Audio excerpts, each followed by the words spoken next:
Okay, basically what I wanted to do was go through and give you an explanation on blocking in your drawing and doing the immediate tone, the beginning tone that you need before you start painting. Unfortunately, this video is shot so wide. I didn't need to have it this wide, but I can't really show you the photo that I was working from, which is this photo here on the right, to make this drawing. But ultimately, what's more important is you kind of understand how I'm going through and getting the drawing down. So one of the supplies that I had you guys put on your list was the vine charcoal.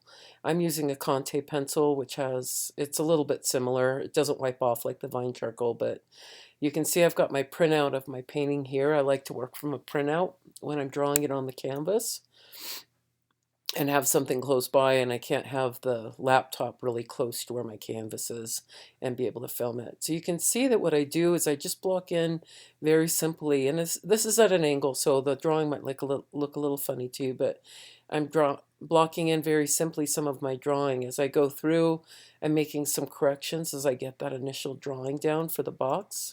The top of the box right here is what I was working on.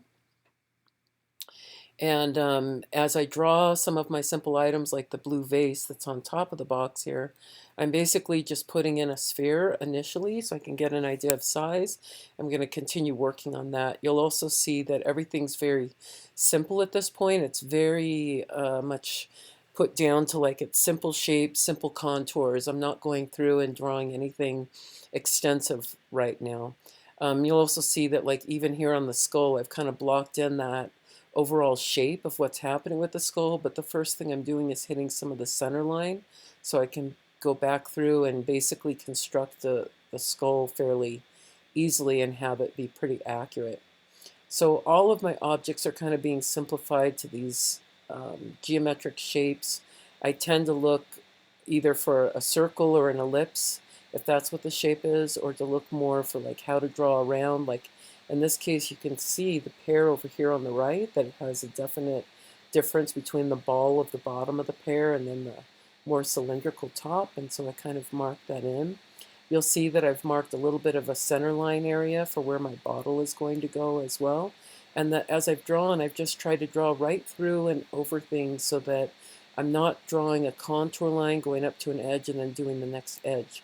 I want to draw my objects as if I am constructing them three-dimensionally. And starting to make that transfer in your mind to working with your objects as if they're three-dimensional will really help your painting as well. So I go through and I continue refining some of the drawing. And then after I've got the drawing like pretty accurate, you can see at this point, I've kind of moved into some of my finalized drawing, and I'm going through and kind of refining some of my edges and so on.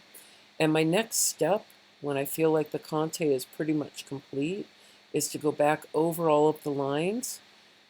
So you guys would be doing this first step with vine charcoal, but you're going to want to go over the lines once you've got things in pretty accurately, and you're going to want to start doing the drawing with a colored pencil. So the reason this isn't on the palette, the easel right now, I should say, is because it was on my lap so I could get the drawing started on it. Let me kind of scroll back past some of this.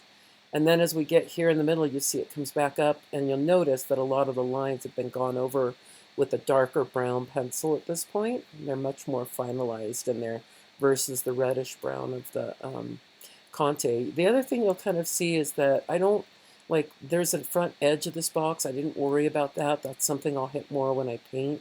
What I basically am trying to get overall is a feeling that is a feeling for the simple contours, and I'm not worrying about like drawing in things like the edge of my shadows. Those aren't drawn in here at all. Those are basically what I consider soft contours. They're contours you can't touch and feel. Okay, a highlight is a soft contour. It's a contour that you can see, but you can't touch it and feel the difference in it. A hard contour is when I'm talking about like the edge of an object, the shape of an object. It might be something that's like a center line, but mostly it's about the actual form of your object. So you can see as you look at this drawing compared to what the original drawing, what the original photograph is, that what I've drawn in are contour edges. I haven't gone back through and drawn like edges of shadows. Part of the reason is because as you go to paint on this, you might find that sometimes your painting is a little on the transparent side and some of the drawing will come through. And it's really hard when you've drawn like the edge of a shadow, and especially if you make adjustments on that and decide, oh boy, the edge of that shadow is a little bit, it's not quite as big as what I had drawn on here. I'm going to make it a little smaller. And then you find that you've got this line that's kind of showing up through your paint later on. So I avoid things like that. I tend to stick a little bit more with hard contour edges. After this drawing is done, I've gone over it basically with the pencil. And let's pull it back up. And now what you see, the reason it looks a little bit smoother and more like toned instead of smudgy is because what I did is I took a rag with some linseed oil on it and I basically just wiped the whole surface of this to try and make the surface so that it's oiled in. I don't want it dripping. This shouldn't be like a wet drippy surface. It's just enough to basically wipe it in. And it starts to make sense as we build up the tone on here why you need these lines to be gone back over with a colored pencil that's dark. And you want to do like a nice heavy line with it, okay? Because after I've wiped in the surface with a little bit of linseed oil, then I'm going to take my same rag that has the oil on it. I'm going to wipe it into my raw umber. That's what we're using as our background color to tone the canvas on this first painting. And that's a pretty typical underpainting tone to use. So I use my raw umber, and it's a little heavy here, but what I'm going to do is I'm going to get a little bit more oil on my rag, and then I'll start spreading it. So here you can see that I'm taking that rag and evenly spreading that tone over the canvas until we get all the way to here. And now basically I've gotten rid of all of the white of the canvas. I've put a tone on there, and that tone, because it's more of a middle value, is going to make a lot more sense as we start having to make other judgments of other values against it. When you work against a white canvas, the tendency is to make judgments against that white value. And if you remember from our value scale, the difference of a value against something that's extreme, like a white or a black, it can look quite a bit different from what the value actually is.